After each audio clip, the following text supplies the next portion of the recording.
우리가 이 땅의 나라가 보내실 받은 예수님과 함께 시작됐다 하는 말씀을 제가 처음 했었습니다. 그래서 예수님은 아버지께서 하라고 주신 일만 하셨다.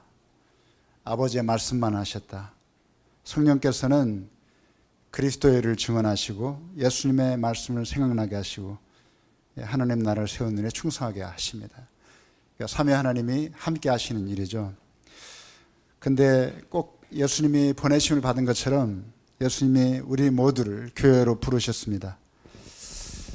교회로 새 생명을 주셔서 부르셨는데, 그러니까 교회는 부르심을 받은 성도들의 공동체라 이렇게 말할 수 있겠습니다. 이 새 생명을 가진 회중들의 특징이 있다면 두 가지인데, 하나는 예배자가 되는 거죠. 건강한 사람이 음식을 잘 먹는 것처럼 건강한 영을 가진 사람은 생명의 양식인 말씀을 잘 먹습니다. 그래서 생명의 양식인 말씀이 선포되는 예배를 사모하게 되죠. 이것이 하나의 현상, 나타나는 현상이고, 두 번째 현상은 생명을 낳는 전도자가 되게 되는 거죠. 건강한 사람이 사랑에 빠져 결혼하여 자녀를 낳는 것처럼 영적 생명도 건강하면 생명을 낳는 선교에 참여하게 됩니다. 열방을 주께 드리고 싶은 열망을 갖게 됩니다. 그러니까 생명을 가지면 예배자가 되고, 예배자가 되면 선교사가 되는 거죠. 저희가 대학 때 80년 여의도에서 했던 CCC 나는 찾았네, 여러분 아시죠? 저희가 그곳에 저희가 이제 그때 당시에 학생으로 있었는데, 우리가 사방으로 다니면서 외친 말이 있습니다. 나는 찾았네 하고, 뭐 빨간 스티커도 가지고 다니면서 사방에 붙이고 다녔고, 나는 찾았네 하고, 복음에 대한 자신감이 굉장했었습니다. 우리가 그 당시에 이 거지전도도 한다고 이 복음을 전하며 다녔죠. 실제로 다리 밑에서 잠도 자고, 주로 우리가 지역 예배당에서 잠을 잤지만 그렇게 아주 복음의 열정이 대단했습니다. 은혜를 받으니까 이 당시에 선교사로 헌신한 사람도 엄청나게 많고요. 저도 그 당시에 김종건 목사님이 10만 명 뭐라고 말했냐면, 제가 정확한 기억인지는 잘 모르지만 식모 선교사도 갈 수 있다, 그렇게. 누구든지 다 인생에 한 번은 선교사로 헌신하자 이렇게 도전하고 그랬던 기억이 납니다. 그러니까 선교 동원이라고 한다면 바로 이러한 자신감 회복, 복음에 대한 자신감 회복. 우리가 포스트 모던 시대라고 그럴 때 실제로 사람들이 포스트 모던 시대의 특징에 대해서 사람들이 그렇게 많이 생각하지 않았지만, 포스트 모던의 특징은 남에 대한 지나친 배려. 그래서 지금 예전처럼 나는 찾았네라고 하는 아주 저돌적이고, 그리고 사형리를 들고 다니면서 우리가 사형리가 달 정도로, 달아버릴 정도로 남의 눈앞에 어떻게 이걸 넣는지, 어떻게 사형리 복음을 전하기 시작하는지, 이거를 우리가 가르치기도 하고, 실제로 우리 대학생 때부터 지역교회 가서도 이것을 막 강의하고 다니고 그랬습니다. 그러니까 복음의 자신감 회복, 그러니까 결국 예배 회복이, 교회 예배 회복이 선교 회복이고, 이 복음의 자신감 회복이 바로 선교 회복이다. 이렇게, 그러니까 동원 회복이 되려고 하면 교회도 복음의 자신감을 회복해야 되고, 우리도 복음의 자신감, 예수 그리스도, 예수만이 유일한 길이라고 하는 이 자신감 회복이 먼저 선행돼야 되겠다, 이런 생각을 합니다. 아마 우리가 이제 발표하는 대부분의 글들은 여기에 교회 동원에 많이 맞춰져 있을 것으로 생각이 됩니다. 근데 저는 또 교회보다 더 중요한 선교 동원의 수원지가 있다면 바로 선교지라고 할 수 있습니다. 제가 사쪽에 세 번째 패러그래프에 이것은 제가 한번 읽어볼게요. 교회보다 더 중요한 선교 동원의 수원지는 선교지다. 마게도냐 환상을 통해서 유럽 선교가 시작된 것처럼 교회가 선교주의 부름에 응답하는 선교 동원이 되게 해야 한다. 이제까지는 교회가 선교를 동원하고 교회가 보내고 교회가 선교 사역을 주도했다. 앞으로는 선교지에서 선교사를 동원하고 선교사를 부르고 사역을 주도하게 해야 한다. 선교지의 그리스도인들과 교회들이 선교 동원가가 되어 와서 우리를 도우라 하게 해야 한다. 하지만 이것이 얼마나 어려운 일인지 우리가 잘 압니다. 제가 처음에 나이지리아 갔을 때 제가 있던 라고스라는 곳에 처음에 갔었는데 거기까지 우리 이과자 세미나리에서 저를 찾아왔습니다. 너가 와야 되겠다. 제가 그때 다 학위도 없고 아무것도 없었지만 너가 와야 되겠다. 한국 사람이니까. 그들이 한국 교회에 대해 듣고 싶어 했습니다. 근데 그 학교를 가보니까 아마 제가 생각할 때 이과자 세미나리라고 하면 세미나리 중에서 아마 나이지리아에서 나이지리아뿐만 아니고 아프리카에서 최고 오래된 신학교 아닌가 싶어요. 그렇죠, 강 목사님. 아마 나이지리아뿐만 아니고 아프리카에서 최고 오래된 학교. 제가 있을 때 100주년을 했으니까. 근데 그 학교에서 제가 가르쳤거든요. 근데 와서 가르쳐 달라 그랬는데 그 당시에 우리 전체 학교에 우리 학교의 학생들이 한 700명 정도 됐는데 전체 학교에 BA 아플리칸트가 BA 후보자가 7명이가 됐었습니다. 근데 이분들이 목에 기부싸고 다녔습니다. 굉장한 자부심. 근데 지금은 우리 세미나리 말고 바이블 칼리지라고 좀 다음 단계에 있는 데서도 PhD 과정을 시작했다 하더라고요. 선교지가 놀랍게 변화하고 있습니다. 선교사들이 자신감을 잃어버리는 환경이 지금 되고 있습니다. 실제로 중동 지역에 이 이슬람 지역에는 선교 활동 자체가 굉장히 위축되고 있습니다. 그러니까 이런 우리가 어떻게 하면 그러면 선교지에서 선교 동원을 할 수 있는 다시 마게도냐 환상을 들을 수 있는 환경을 만드느냐 하는 것.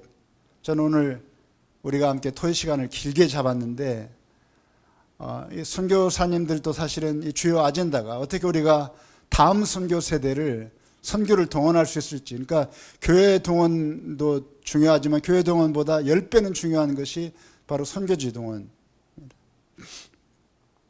마찬가지로 선교지를 사역하는 기존의 선교사들이 새로운 사역을 개발하여 내일의 선교사들을 동원할 수 있습니다. 선교의 안내자 역할을 감당하는 거죠. 히말라야 등반가들은 홀로 정상에 오르지 않습니다. 몇 단계 베이스 캠프에서 적응 훈련을 하고 필요하면 특수 장비도 착용합니다. 이 모든 과정에서 세르파의 도움을 받죠. 선교는 히말라야 등반보다 더 어려운 일입니다. 실제로 독립군처럼 홀로 사역하는 선교사들 때문에 많은 문제가 일어납니다. 지금 실제로 독립군처럼 일하는 분들 때문에 선교지가 교란되고 있습니다. 불필요한 시행착오를 반복합니다. 선교의 문을 막기도 하고 현지 교회를 혼란스럽게 만들기도 합니다. 선교사역을 통해서 하나님 나라를 세우는 게 아니라 도리어 허물기도 하죠. 앞선 선교사들이 선교의 베이스 캠프와 선교의 세르파 역할을 하게 해야 합니다. 선교원 신자들이 사역하고 싶어할 만한 공간과 여건을 확보해 주는 일이죠. 얼마 전 어떤 오래된 선교사님이 강의를 하시면서 어떤 선교지에서 선교사들을 내보내는 것을 이 선교 지도자, 현지 교회 지도자들이 의논했다 하는 것을 강의하면서 한 적이 있어요. 만약 이런 환경이 된다면 이것은 너무나 안타까운 일이죠. 우리가 어떻게 하면 우리의 유일한 꿈, 하나님의 꿈이 바로 우리의 꿈이고 하나님의 뜻이 우리가 따라야 될 것이고 우리가 주님 다시 오시는 그날까지 이것을 멈추지 말아야 되는데 어떻게 하면 그들과 손을 잡고 할 것인지 이렇게 하면 현지가 강화돼야 되는데 그렇다면 전략적으로 선교사와 단체들이 연합해야 됩니다. 가내수공업처럼 혼자 모든 것을 처리하는 구멍가게 선교를 지향해야 됩니다. 지금 이제 어떤 한 선교단체만이 하는 게 아니고 새로운 가치를 만들어낼 만한 효율을 갖도록 선교사역과 선교행정을 분업화하고 전문화해야 합니다. 이것이 정말 필요한 거죠. 예를 들어서 현재 체류비자나 법적 분쟁들을 처리하는 전문 사역자들을 둘 수 있습니다. 예를 들어서 지금 많은 지역에서 그 선교지 비자 문제 때문에 그 고통당하고 있습니다. 심지어 어떤 선교사님은 현지인과 결혼을 해서라도 이 비자를 만들까 이런 이야기를 하는 것도 들은 적이 있어요. 물론 농담이겠지만, 근데 이것을 우리가 전문 사역자들을 둬야 되는데 거기에 현지의 법체계에 정통하고 현지의 문화와 그 사람들의 정통한 이런 사람들을 둬야 되는데, 이런 현지 교회의 협력체계를 갖추기 위한 사역자도 필요하죠. 교회를 세우고 건강하게 하는 사역을 하는 선교사들은 그 일만 전념할 수 있도록, 이것이 우리가 선교 동원을 할 때 이것들이 함께 논의돼야 됩니다. 우리가 교회를 깨우는 거, 청년을 동원하는 것도 중요하지만 어떻게 하면 선교 현지에서 이런 아주 그 아름다운 연합이 만들어질 수 있는지. 실제로 지금 하나 교단의 선교부는 강하지만 이게 혼자 할 수 있는 일이 아닙니다. 실제로 어느 한 지역에는 한 교단의 신학교도 몇 군데 세워진 데가 있습니다. 저도 신학교를 운영돼 봤지만 이것이 엄청 힘든 것인지를 사람들은 잘 모르죠. 구멍가게처럼 하니까 새로운 가치를 만들어내지 못하는 거죠. 어쨌든 오늘 우리가 이 포럼을 하면서 우리가 긴 토론 시간에 이런 것, 우리의 교회 동원뿐만 아니고 어떻게 하면 선교지 동원, 선교사 동원이 가능하게 되는지, 어떻게 하면 연합을 하게 될 것인지를 함께 또 논의해서 정말 건설적인 그러한 일들을 함께 우리가 나누는 귀한 시간 될 수 있게 되기를 바랍니다. 감사합니다.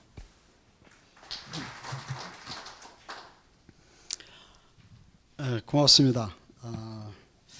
우리 한국 선교가 우리 서구에 많은 도움을 받았다는 것을 부인할 수가 없기 때문에 일단은 전체적인 그 국제적인 세계적인 선교 역사 또는 운동 이런 걸 좀 짧게 좀 먼저 보고 우리 한국 선교에 대한 얘기를 좀 할까 합니다. 우선 그 통계학자들의 그 견해를 보면 참 숫자적으로 나온 모습을 보면 참 처참합니다. 그러니까 주 33년부터 시작해서 2000년까지 약 1,500개의 국제적인 프로젝트가 있었는데 그 중에서 남아 있으면서 어느 정도 성공적인 혹은 지금도 활동 중인 이런 게 16%밖에 없다는 거죠. 그런데 이제 그 내용을 하셨던 데이비드 버렛과 토드 존슨 이런 사람들이 분석을 한 내용은 실패를 한 원인이 외적인 것이 아니고 내부적인 거라는 거예요. 그러니까 무슨 전쟁이라든가 팬데믹이라든가 테러라든가 국제 이런 기독교에 대한 반대 이런 거라 이것보다는 그 프로젝트 내부에 있는 지도자의 문제, 성범죄 이런 내용들 때문에 주로 실패했었다 이렇게 얘기를 했었습니다. 근데 이제 이걸 보면 참 답답한데 우리 교회 사학자였던 그 라토렛 교수가 쓴 그 내용을 보면 굉장히 낙관적으로 보고 있습니다. 그래서 그 내용을 조금 기술을 했습니다. 그래서 시대별로 특별히 개신교가 있었던 그 시대별로 어려운 상황들이 항상 있었지만 결국 그 하나님께서 어떻게 그것을 선교를 이끌어 왔는가, 또 기독교를 어떻게 이끌어 왔는가라고 하는 것을 상당히 낙관적으로 이렇게 봤습니다. 우리 한국 선교를 어떻게 볼 건가? 저도 이제 80년대 중반부터 실제 이제 선교사로서 일을 했고 계속 같이 봐오고 있기 때문에 이 한국 선교에 대해서 좀 생각해 볼 여유가 좀 있었습니다.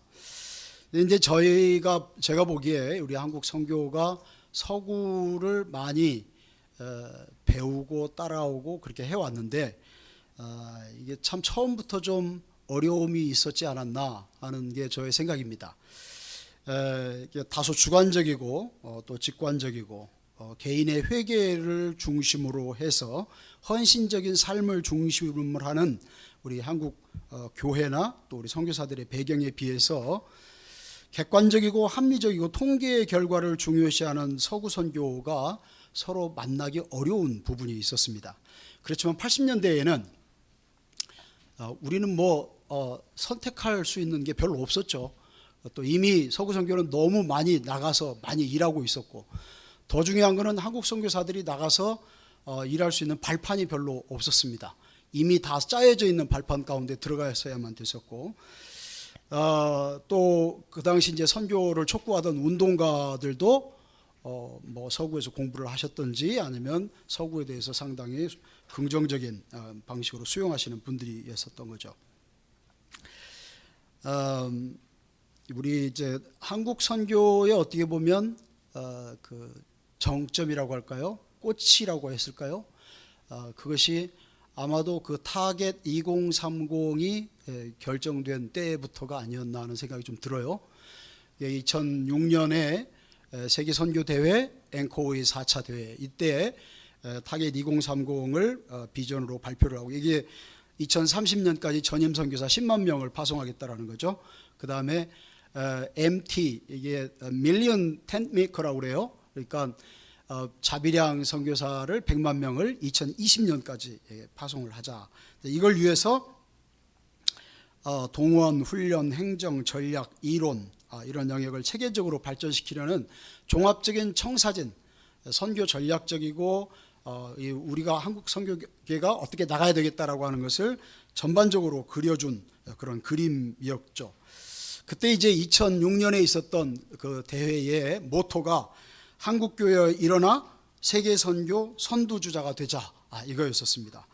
여기 우리 강 목사님 와 계신데 그때 그 쓰신 글을 보니까 이 흥분과 감동이 막 이렇게 넘쳐 있는 그런 글이었습니다. 그러니까 한 달 동안, 6월 한 달 동안 한국 전체를 돌아다니면서 이 대회를 했었던, 그 5년이 지난 후에 1차 5개년 계획을 마치고 2차를 준비하면서 우리 한정국 선교사님이 이 타겟 2030에 대한 그 설명을 하시면서, 이거는 우리 한국 선교를 좀 더 업그레이드 시키고 세계 선교 가운데서 우리가 해야 될 분량을 하기 위한, 그것을 위한 거지 사실 숫자보다도 그게 더 중요하다, 뭐 이런 내용을 강조를 하셨습니다. 그러면서도 이제 우리 한성 기사님이 나한테 거룩한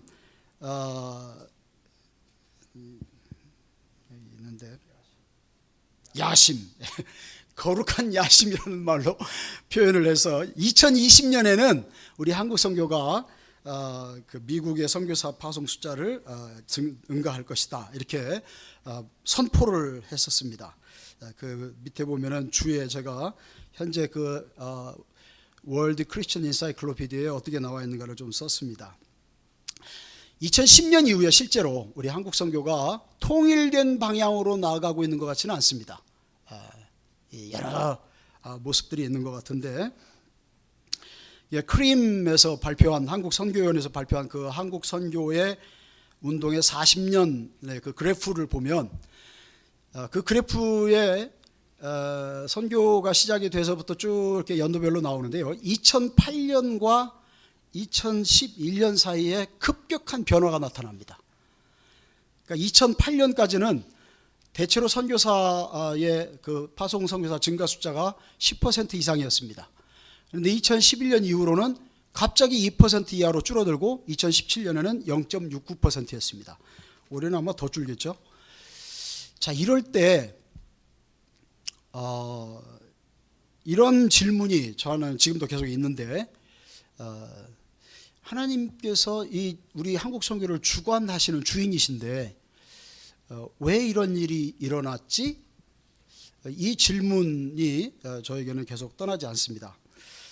제가 이제 성경으로 우리 돌아가면서 좀 보면 예수님의 그 복음서에서 예수님의 사역을 구분짓는 한 그 포인트가 저는 가이사랴 빌립보에서의 사건이라고 봅니다.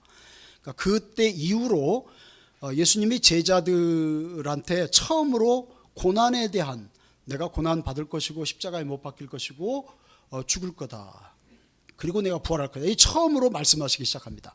그러니까 그때까지는 제자들이 그냥 따라다니면 됐는데, 그때부터는 제자들이 내가 예수님을 따를 것인가 말 것인가를 선택을 해야 됐었습니다. 많은 그 선교운동에 대한 책들이 있고 그 얘기들이 있는데, 실제로 이 고난에 대해서는 잘 다루는 것 같지 않아요.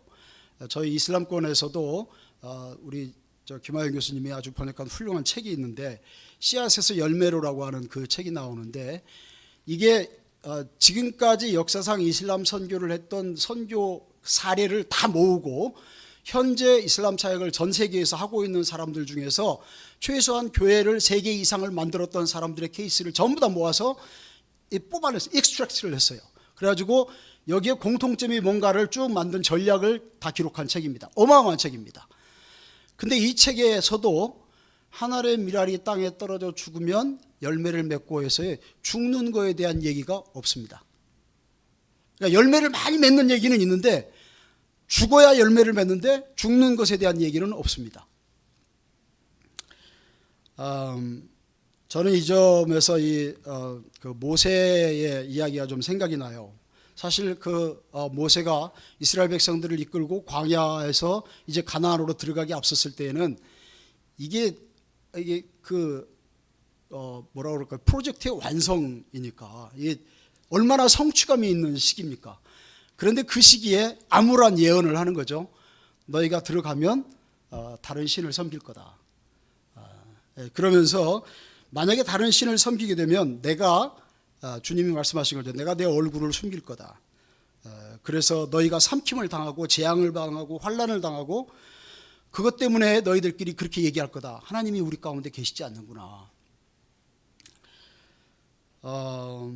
저는 왜 우리가 그 2008년과 2011년을 건너오는 이 시기에 우리가 다 아시다시피 그때 여러 가지 사건이 있었지만 가장 두드러진 건 아프간 사태였었습니다. 왜 하나님이 그 시기에 얼굴을 숨기셨을까? 그때부터 이렇게 좀 생각해 볼 수 없을까? 우리가 배부르고 살쪄서 하나님을 멸시하고 언약을 어겼다고 생각해 볼 수 없었을까? 우리가 보통 이런 포럼이나 이런 대회를 하면 국제적인 환경의 변화, 또 우리 국내적인 정치 사회적인 변화, 교회의 문제들 이런 것들을 가지고 많이 얘기를 합니다. 그런데 만약에 우리가 실제로 우리의 주인이신 하나님을 멸시하고 다른 신을 섬기고 우리가 그분의 언약을 깨고 있다라고 생각한다면 우리는 좀 다른 것을 해야 될 거라고 생각을 합니다. 미국의 대각성운동을 일으켰었던 그 조나단 에드워드에게 1744년에 스코틀랜드에 있는 목사님들 몇 분이 이 초청장을 보냈습니다. 본인들이 2년 동안 먼저 기도를 하고 나서 자기네들이 했던 것들을 좀 더 확장해야 될 필요를 느껴서 조나단 에드워드에게 보낸 거죠. 이제 그게 성령을 하나님께서 보내주시고 교회들이 있는 곳에 부흥이 있도록 해주시고 민족들이 영적인 그 참담함에서 건져내 주시기를 구하는 그런 연합기도에 있었던 거죠. 이게 그 컨셉트 프레어의 원래 유래죠. 말하자면 그것의 중심은 하나님이 얼굴을 숨기셨는데 그 숨기신 얼굴을 드러내 주시라는 거예요. 저는 아마도 우리 한국 선교운동도 여기로 돌아가야 되지 않나 이런 생각들을 좀 합니다. 이쯤에서 저희 지호 얘기를 좀 잠깐 하고 싶은데요. 일천하기 때문에 이런 내용을 얘기하는 것이 좀 우습기도 하고 그렇습니다. 그렇지만 이제 우리가 경험한 내용이기 때문에 이해해 주시기를 바랍니다. 저희가 2002년에 시작했습니다. 저희들이 선교사로 시작한 지는 더 훨씬 오래됐지만 지오는 2002년에 시작을 했는데 나름대로 동원도 잘 하고 있었고 전국에 지부를 많이 만들고 있었고 또 선교사도 상당히 많이 이제 보내고 있었습니다. 그런데 이제 고민이 많이 있었습니다. 현장을 다니면서 이거는 아닌데 물론 우리 선교사들 중심이었고 또 다른 선교사들을 보면서도 그랬습니다. 그래서 이제 교회 이런 식으로 이게 소달리티가 활동을 하면 안 되겠구나 해서 좀 바꿔보려고 했는데 안 되더라고요. 실패를 한 5, 6년 동안 했습니다. 그러면서 알게 된 것이 우리도 우리 자신이 희생되는 걸 원치 않는다라는 걸 알게 됐어요.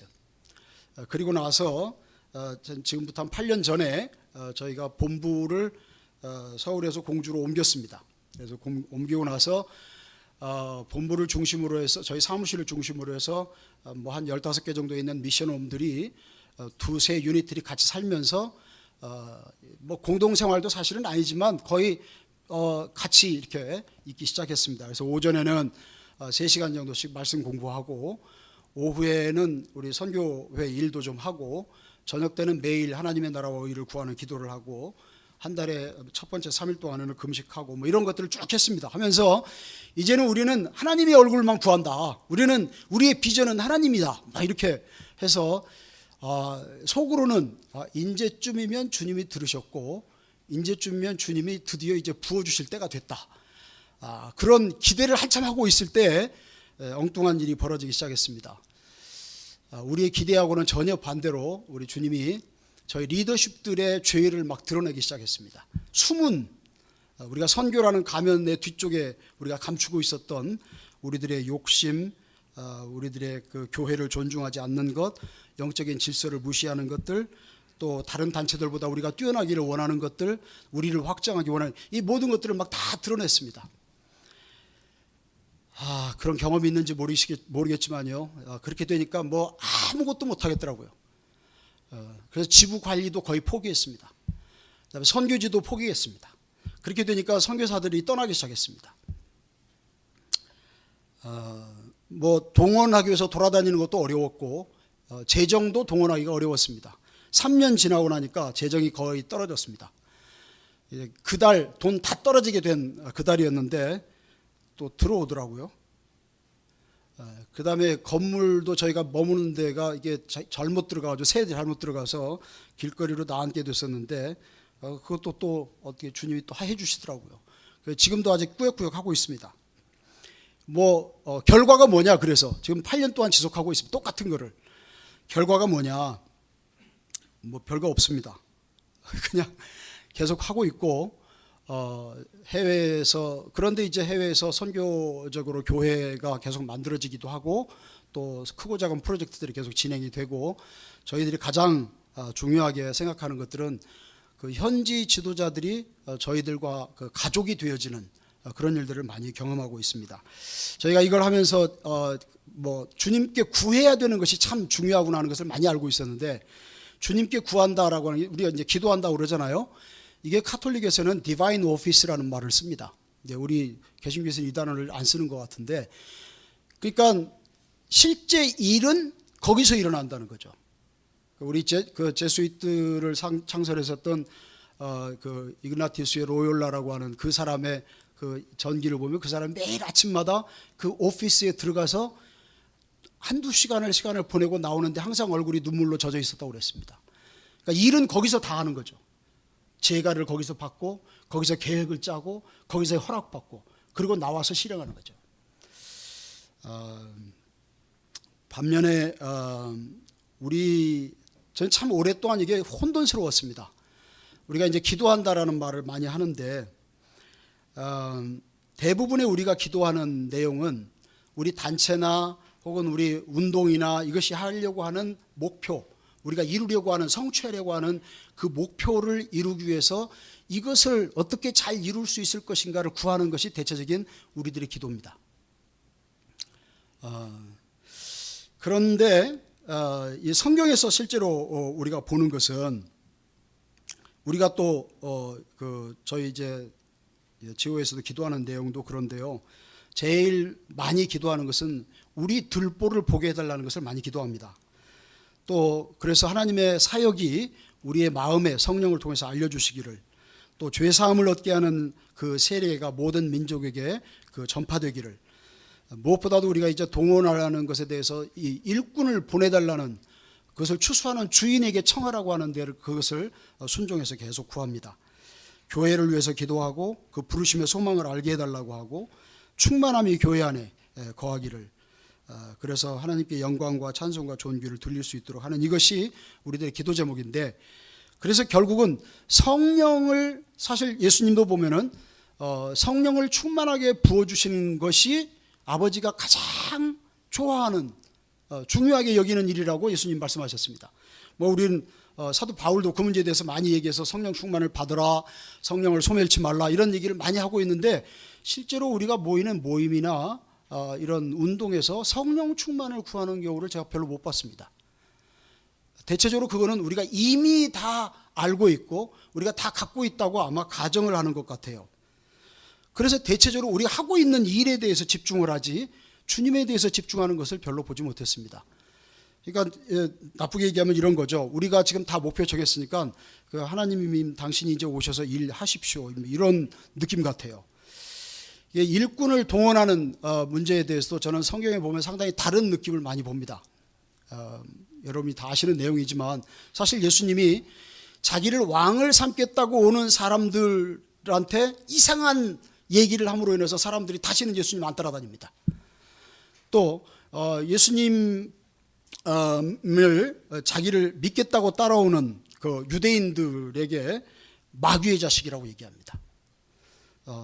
또 예루살렘으로 가는 마지막으로 가는 그 길에 예수님하고 같이 동행해 가겠다고 오는 사람들한테 그 사람들이 아버지 장례식 치르고 오겠다고 하니까 죽은 자는 죽은 자끼리 장례식 치르고 너는 나를 따르라 얘기합니다.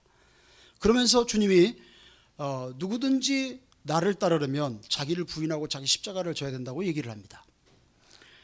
제일 참 클라이맥스와 같은 사건이 그거죠. 젊은 관원 그 친구가 이렇게 예수님 찾아왔을 때 너무 사실 객관적으로 비교를 해보면 저희가 이렇게 성경을 보면 예수님의 제자들하고 그 관원 젊은 관원하고 비교를 해보면 비교가 안 되는 친구입니다. 학력이나 사회적인 지위나 이 친구가 율법을 지켜온 종교적인 삶이나 그가 갖고 있는 헌신적인 태도나 대단한 친구죠. 그런 친구를 정말 잡아야 되는 거죠. 더군다나 젊은데. 그런데 그 친구를 그래서 예수님도 사랑하셨다고 그랬는데 그 친구한테 너는 모든 것을 다 팔고 가난한 사람에게 주고 너는 나를 따르라 이렇게 얘기를 해서 결국 그 친구가 돌아가게 만들었습니다. 우리 중세의 모든 수도원 운동의 기초를 놓았던 베네딕트 수도원의 그 베네딕트가 썼던 중요한 책이 있죠. 룰이라고 하는 이 책의 그 98항에 보면 새로 입교하려고 하는 수도원에 새로 입교하려고 하는 사람에게 어떻게 해야 되는가에 대해서 써놨습니다. 근데 맨 처음에 오면 문에서 나 이 수도원 들어가겠습니다라고 문 두드리면 문 두드리도록 4, 5일간 그냥 밖에다 놔두라는 거예요. 이 친구가 진짜로 오려고 하는지 아니면 그냥 문 두드리는지 알아보라는 거예요. 그래서 만약에 그래도 오겠다 그러면 들여보내는데 그때부터 시작해서 1년 동안이 이 친구가 여기에 있게 할 것인가 말게 할 것인가를 결정하는 기간입니다.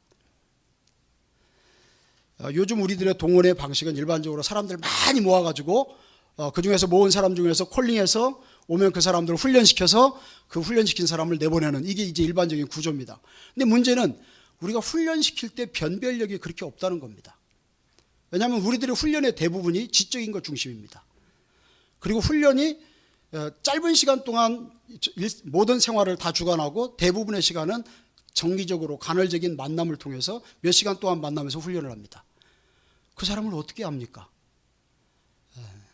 저는 이런 부분에 상당한 변화들이 일어나야 되지 않는가 하는 생각을 좀 하고 있습니다. 저는 이 글쓰기가 굉장히 어려웠었는데 제가 결국 마태복음 24장을 보면서 생각을 했습니다. 선교가 이루어지는 복음이 전파되는 환경은 전쟁이 있고 재난이 있고 그 믿는 자들에 대한 핍박이 있고 이런 때에 그래 미혹하는 일이 많고 그런 때에 천국 복음이 계속 전파되는 거구나.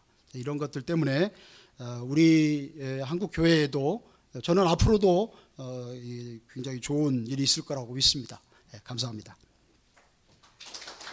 안녕하십니까. 좋은 아침입니다. 저희 자료집 22페이지 보시면 저희 내용이 선교한국에서 저희가 발제한 내용이 있고요. 그 내용은 이대행 선교사님을 포함한 선교한국 간사진들이 같이 썼습니다. 잘 읽어주셨으면 좋겠고 부족해도 앞에서 말씀하셨던 선교사님처럼 열의 있게 성령 충만을 강구하면서 저희들이 작업을 했으니 읽어주실 수 있었으면 좋겠습니다. 일단 소개를 좀 드리겠습니다. 안녕하세요. 선교한국 총무 이웅용 목사입니다. 박수 인사하겠습니다. 네, 현재 저는 대전에서 서울로 매일 출퇴근을 하고 있습니다. 저는 대전 토박이인데요. 저희 제목입니다. 대전 이야기를 하나 해보고 싶습니다. 대전에 여러분 가보신 적이 다 있을 거라고 생각하는데요. 대전에는 갑천이라는 지방 하천이 있습니다. 이제 원래 갑천은 굉장히 갑천 건너편은 구도심으로부터 굉장히 이제 미개발 지역이었습니다. 그러나 1993년 엑스포를 기점으로 개발이 이루어졌습니다. 갑천의 풍경이 많이 바뀌어서 뭐 시청이라든지 이런 것이 다 이전을 하게 되었습니다. 근데 가장 큰 변화는 바로 다리의 변화였습니다. 갑천은 예전에는 이렇게 돌다리로 이렇게 다닐 수 있는 그 물길목이 좁아지는 것은 돌다리를 건넜고요. 물길목이 넓어지는 것은 기찻길 철교가 있었습니다. 그런데 이제 93년 엑스포를 기점으로 해서 이제 대교가 하나 서게 되고요. 뭐 대전이 그렇게 큰 도시는 아니기 때문에 그런 대교가 서게 됐습니다. 요즘도 다리를 이제 대전에서 짓고 있습니다. 카이스트를 넘어가는 다리라든지 이런 다리를 짓고 있는데요. 그 이유는 이제 93년도 어간의 다리로도 이제는 감당할 수가 없기 때문입니다. 혹시 비둘기 마크, 이 새 마크 아시실 거라고 생각하는데 SNS에서 이 트위터입니다. 이제 트위터는 짧은 문장 몇 글자 안에서 문장을 집약적으로 써서 세계인들이 공유하는 소식이죠. 이 트위터가 눈에 보이진 않지만 이제 온라인상에서 다리 역할을 하고 있습니다. 이 다리라는 것들을 한번 생각해 보시면 이제 선교한국 논문은 뭐 발제는 선교한국이 다리처럼 하나님과 세상을 연결하는 역할을 제대로 감당하고 있는지에 대한 의문, 그리고 여기 계시는 다양한 선교 단체들과 연합 단체들의 같이 협력하는 파트너로서의 역할을 제대로 소화하고 있는지에 대한 질문에서부터 비롯되었습니다. 지금 코로나19로 인해서 세상이 변하고 있습니다. 그리고 코로나19 이전부터 사실은 변화했던 세상이었고, 예전에 그 갑천과 같이 그렇게 작은 다리만 고수하고 있었던 그런 모습은 아닌가 생각해 봅니다. 작은 다리가 가치 없는 것은 아니고요. 다리의 형태가 바뀌어야지만 물자와 사람들의 왕래가 원활하게 이어질 수 있기 때문입니다. 제가 짧은 소견으로는 제가 배웠던 것은, 제사장이라는 것은 다리를 놓는 사람이라고 학교 다닐 때 배웠던 것이 여전히 기억이 남습니다. 선교한국의 존재 이유를 저희가 생각해 보면 저희의 존재 이유는 다리를 놓는 데 있다고 생각을 하고요. 여기 계시는 분들과 저희가 같이 뛸 수 있는 페이스메이커나 아니면 파트너라고 생각합니다. 그런 면에서 저희의 존재 이유를 생각했을 때 다리 놓는 사람, 그리고 다리 놓는 존재로서의 제사장을 생각해 봤을 때 선교한국이 다시 분투해야 한다라는 생각을 조금 더 가지게 되었습니다. 저희가 이 본문을 기도하면서 같이 깊게 생각을 했었거든요. 이 본문에 대해서 다 아시겠지만 제가 한번 정성스럽게 읽어보겠습니다. 그러나 너희는 택하신 족속이요 왕같은 제사장들이요 거룩한 나라요 그의 소유가 된 백성이니 이는 너희를 어두운 데서 불러내어 그의 기이한 빛에 들어가게 하시니에 아름다운 덕을 선포하게 하려 하심이라. 저희가 영적 각성, 그리스도인의 영적 각성의 촉매인 제사장으로 부름받았다는 확신 속에서 새로운 다리를 내는 다리의 이 바탕을 좀 놓을 수 있는 일꾼이 되어야겠다라는 생각을 갖게 되었습니다.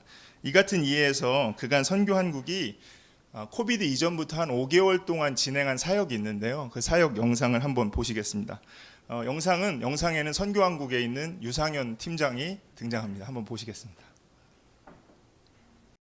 선교한국의 시작은 자발적인 연합과 헌신에 있었습니다.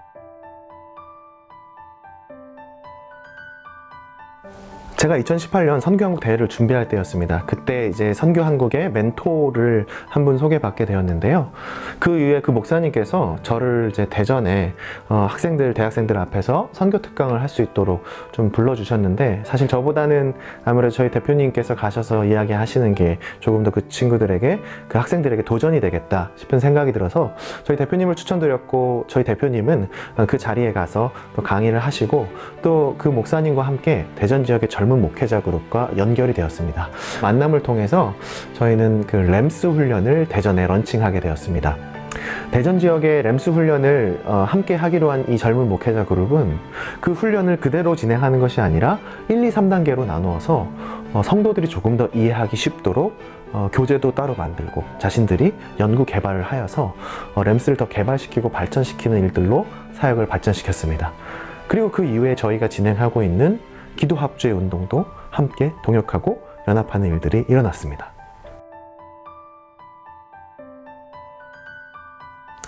그리고 총신대 신학대학원 이야기를 하지 않을 수가 없는데요. 사실 저희는 신학교에 대한 고민이 많았습니다.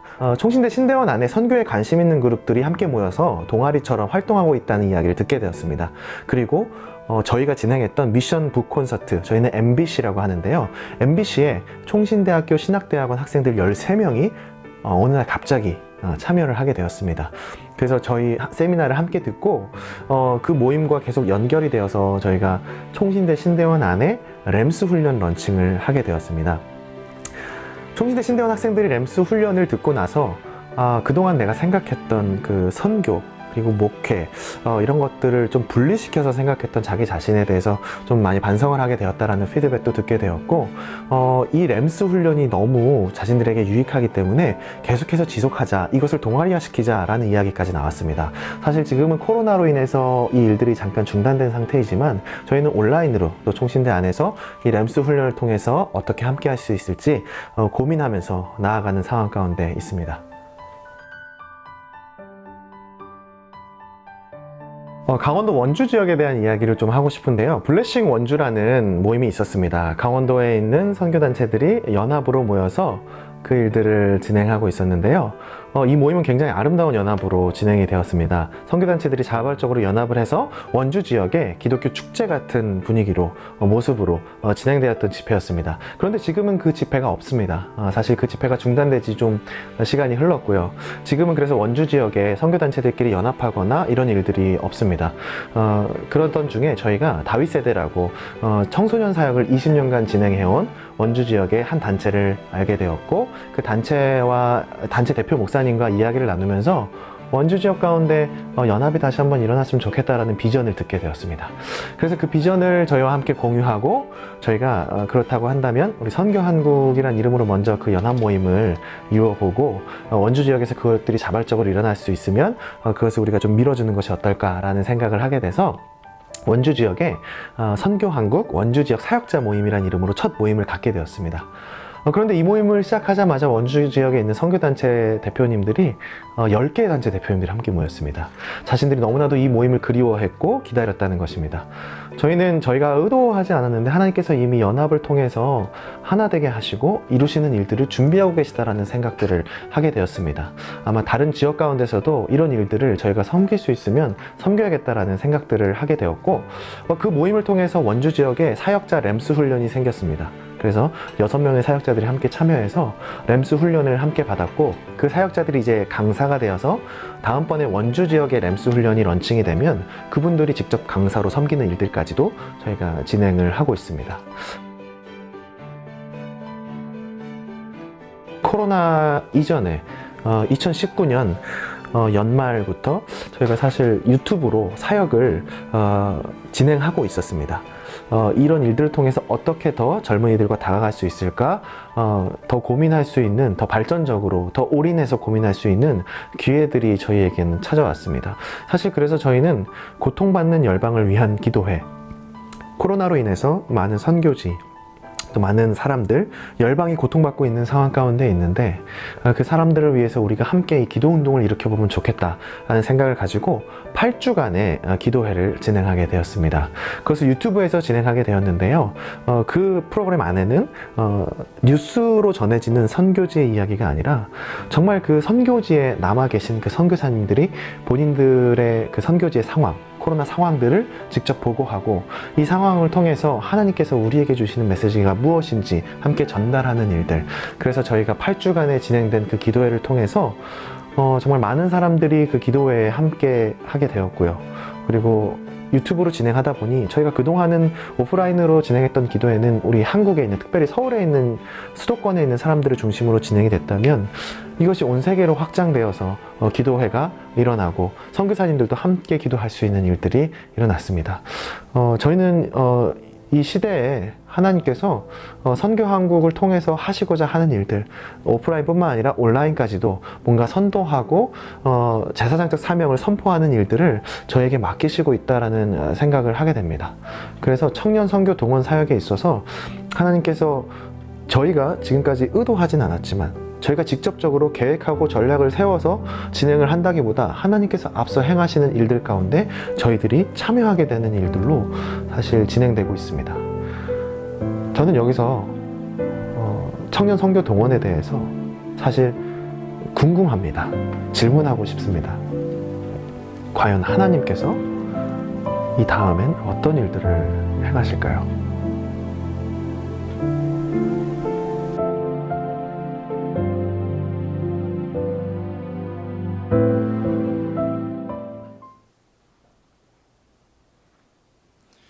네, 대전 처음에 시작했는데 대전에서 출발한 사람이 접니다.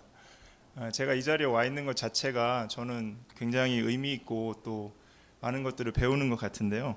사실 저는 성소윤현 선교회라는 곳에서 12년 동안 자원봉사자로 사역을 했고 대전 지역에서 위원장으로 섬기면서 매일 성경을 집필했고 캠프 사역 전문 간사로 스텝으로까지 일을 하게 되었습니다. 그리고 동시에 감리교회 지역교회를 개척해서 18년 동안 지금 현재 목회를 하고 있고요. 4개의 교회로 교회를 분립해서 그 교회들이 서로 연합하는 일에 힘쓰고 있습니다. 제가 제 이야기를 드린 이유는 선교한국은, 그리고 여러분 여기서 계신 선배님들은 저 같은 일꾼을 찾아서 세우고 돕는 제사장들 아니시겠습니까? 이들에게, 저 같은 케이스들에게 소외되어 있는 것 같고 비전을 발견하지 못하는 것 같은 저 같은 케이스들에게 말씀과 또 기도와 연대의 정신을, 그 씨앗을 심고 청년과 타문화와 연합의 선교 영역으로 나아갈 수 있도록 여러분들이 이끌어 주시는 분들이어야 된다라고 생각하고 그러실 거라고 믿습니다. 선교한국은 첫 번째로 말씀을 뿌리는 사역을 하려고 합니다. 선교한국은 기존의 선교를 생각을 하면 성경 전반을 잘 살펴보고 해석하고 그 가운데서 적용하는 사례들을 찾기가 굉장히 쉽지 않았다라는 자의식들이 있었습니다. 그런데 여기 와서 들어와 보니 생각보다 성경에 대해서 깊게 보시고 또 더 많은 것들을 볼 수 있다는 것들을 생각을 하게 됐는데요. 그런 일환으로 바깥에서 외부에서 보시는 분들의 생각을 바꾸기 위해서 성경신학 그리고 선교에 대한 성경신학을 저희가 운동으로 만들어 가기 위해서 저희가 하고 있는 일들이 바로 램입니다. Life as Mission, 삶이 선교입니다. 성경이 우리 속에 뿌리를 내리면 그 삶이 곧 선교적 삶이 된다라고 믿습니다. 그래서 지난 3년 동안 여러 지역 공동체와 또 교회와 학생 단체들과 함께해서 램스, Life as Mission School인데요. 어떤 트레이닝 코스웍이 아니라 같이 무브먼트를 일으키기 위한 기초 운동을 벌이는 일들을 하고 있습니다. 이를 위해서 선교한국 유튜브 채널 선교한국 TV에서 말씀 자료 아카이브를 구성하기 시작했고요. 코로나 이전부터 현재까지 150여 개의 영상을 제작을 했습니다. 그리고 각 분야에서 말씀을 살아내는 인물, 그리고 말씀에 따라 살았던 선교사님들, 그리고 성경 신학 강의 영상들을 제작하고 있습니다. 올 연말까지 저희가 가지고 있는 기도는 성경 신학과 이 삶에 대한 선교사님들에 대한 이야기들을 200여 개 정도 더 제작을 하는 것이 저희의 목표입니다. 그러려면 여러분의 좋은 콘텐츠들이 저희와 만나야 될 것 같습니다. 또한 두 번째로 말씀을 드리고 싶은 내용이 있습니다. 일단 말씀의 뿌리를 내리고 두 번째는 기도를 머금는다라는 내용입니다. 선교는 영적 각성에서부터 시작된다고 저는 듣고 배워왔습니다. 선교한국은 그 각성의 모판이 아까 김누가 선교사님께서 말씀하셨다시피 COP, 기도 합주회부터 시작된다고 저희는 봅는데요. 아시다시피 선교계가 이끈 기도 운동을 기도 합주회라고 부르며 그 성격은 연합 기도 운동입니다. 그러나 실제 지금 한국 교회나 캠퍼스나 여러 상황을 보게 되면 연합 기도 운동이 처절하게 그 자리를 찾기가 어려운 상황입니다. 그래서 실제 기도의 힘은 한국 상황에서 아주 많이 약화되어 있다라고 생각합니다. 그래서 선교한국은 기도가 왜 필요한지, 그리고 기도의 힘이 무엇인지, 그리고 개교회적인 기도회가 아니라 연합으로서의 기도 운동이 왜 필요한지에 대해서 다시 한번 일깨우고, 지금 저희 세대들이 그걸 잘 모르거든요. 그거를 가르치고 또 전해줄 수 있는 일에 힘을 쓰려고 합니다. 저희는 지난 4월부터 6월 8주간 그리고 덧붙여서 10주간, 2주간을 더해서 10주간 고통받는 열방을 위한 온라인 기도회를 제작하며 유튜브로 함께 기도했습니다. 그를 통해 깨달은 바는 되게 단순한데요. 저희 기도의 필요성입니다. 선교 한국의 기도의 필요성이고요. 그리고 기도 운동에 저희들이 힘을 쏟아야 한다라는 사실을 알게 되었고, 실제로 그 일 이후에 제 영적인 것들이 다시 갱신되어지는 일들을 경험하고 있습니다. 또한 더 나아가서는 시대에 부합해서 현재 인쇄 발송되는 기도 정보지도 이 스마트폰 안에서 다 볼 수 있는 온라인 콘텐츠로 바꿀 작업을 저희들이 진행하고 한 달 이내에 아마 프로모션 모델이 나올 거라고 생각이 듭니다. 그래서 더 입체적으로 어디서나 보실 수 있는 그런 콘텐츠로 변화할 수 있도록 힘을 다해 볼 생각입니다. 세 번째로 선교한국은 연대로 맺힌다라고 생각합니다. 선교한국은 45개의 회원단체와 함께하고 있습니다. 연합운동이죠. 매년 진행하는 정기총회 외에 실제 회원단체를 도울 수 있는 방법을 저희가 찾고 있습니다. 회의나 회부가 아니라 도울 수 있는 방법을 저희가 찾고 있고, 그 일환으로 회원단체의 강점을 서울에서는 모르겠지만 지방 출신으로 봤을 때 지방교회들은 선교단체들을 잘 모릅니다. 그러니까 그 선교단체들을 소개하고 그 선교단체들을 알릴 수 있는 컨텐츠와 소개들을 할 방법들을 같이 모색하면서 하나씩 작업을 해가고 있습니다. 또한 지역에서 운동성 있게 사역을 하는 동역자를 찾아서 다른 단체들과 만나서 새로운 동역을 이루도록 돕고 있습니다. 제가 성소유년 선교회 대전 지부 위원장으로 있을 때 제가 제일 어렸습니다. 제가 지금 40대 초반 중반으로 향해 가고 있는데요. 가장 어렵고 다 60대 이상의 선배님들이셨습니다. 그 말은 노쇠화 고령화 됐다 이 얘기가 아니라 일할 사람이 별로 없다라는 얘기가 되는 것이죠. 근데 실제로 다른 필드에 가면 일을 하고 있는 사람들이 많이 있습니다. 그들이 그 선교 단체에 같이 조인을 해서 선배님들이 밀어주시는 가운데 일할 수 있다고 하면 신나서 아마 할 수 있을 거라고 생각합니다. 그런 사람들이 지금 대한민국에 사실은 많이 깔려 있습니다. 그래서 그런 연대들, 새로운 사람을 찾아서 개발하고 그들과 함께 지원하면서 한다고 하면 상당히 많은 부분들을 혁신적으로 하실 수 있는 일들이 있을 거라고 생각합니다. 네, 이런 게 저희가 만든 영상들에 대한 내용인데, 첫 번째부터 좀 간단하게 보면 단체를 찾아가서 소개하는 영상이고요. 두 번째는 단체의 책들을 소개하는 영상이고요. 세 번째는 조선 선교사님들 영상이고요. 네 번째는 부흥원과 함께 이 고영원 선교사님과 함께 청년들이 많이 잃어버린 게 비전이라고 생각하는데 비전에 대해서 노래하고요. 그다음에 현지 선교사님 영상, 그리고 애니메이션은 외국에 있는 오픈 소스들을 저희가 한 150개 정도 번역을 했습니다. 그래서 하나하나씩 저희가 풀어갈 얘기들이고요. 삶을 살아내는 선교사, 그리고 텔링, 그리고 이제 김홍주 목사님 오늘 이제 저희 선교사와 선교 단체를 도우시는 분들, 그리고 신학 강의들, 이런 스토리들과 이런 것들을 저희가 이제 기도 합주회까지 이렇게 저희들이 잡아서 영상으로 작업을 하고 있습니다.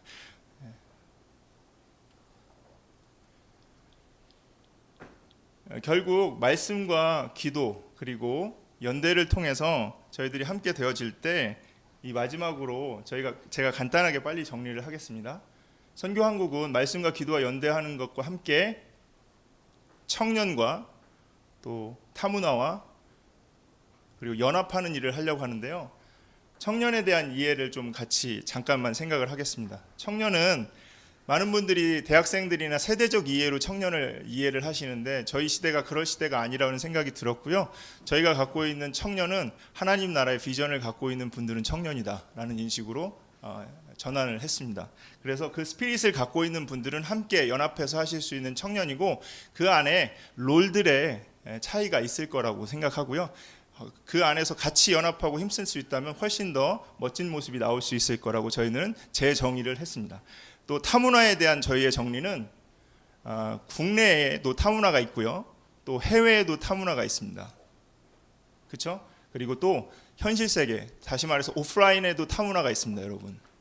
그리고 온라인 세계 안에도 타문화가 있습니다. 다시 말해서 국내나 해외라는 가냐 오냐라는 차원을 넘어서 복잡하게 있는 그런 타문화적 요소들 안에서 하나님 나라의 가치관과 세계관을 가지고 그 일들을 뿌리내는 일들을 저희가 타문화적 선교라는 총체적인 부분 안에서 더 보고, 여기서 한 가지 말씀드리고 싶은 것은 그 신앙과 가치관을 가져서 여기서 살아낼 수 있는 사람은 반드시 가서도 잘할 수 있는 사람이라는 확신을 갖고 저희가 보고 있습니다. 그리고 이제 마지막으로 지금 이 부분은 지도를 넣으려고 했는데 표현이 잘 됐는지는 모르겠지만 대한민국이 크지 않지 않습니까, 선배님들? 그렇죠? 크지 않기 때문에 사실은 저 같은 열심히 있고 경험하고 싶고 배우고 싶은 사람들을 10명만 찾아서 같이 연합할 수 있다고 하면 훨씬 더 많은 일들을 할 수 있을 거라고 생각합니다. 좀 단순하게 봤으면 좋겠다라는 생각이 좀 드는데요. 그래서 선교한국은 같이 연합할 수 있는 인물들, 그리고 선교단체 그 인물들을 소개하고 그들과 함께 할 수 있는 장들을 계속해서 촉진하는 데 저희들의 역할이 있을 거라는 생각을 하게 되었습니다. 네, 그렇게 하면 저희들이 아마 저희가 선교한국의 역할로서야 할 수 있는 연합을 이루어 나갈 수 있는 밑거름적인 역할을 잘 할 수 있지 않을까 생각이 듭니다.